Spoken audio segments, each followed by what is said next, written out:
Point of Interest by Lioba Brückner in 50 by 62 cm rounds, Special Treatment version 3. We have aqua crystals that we have placed on the leaves. So you can sprinkle them by placing sporadic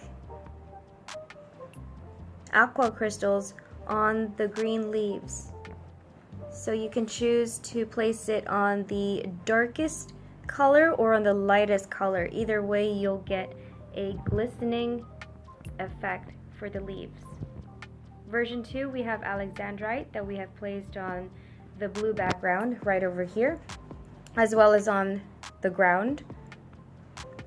And finally, on the red paint drips, we have sprinkled some magenta crystals. So simply sprinkle them in this section over here together with that drip, that paint drip.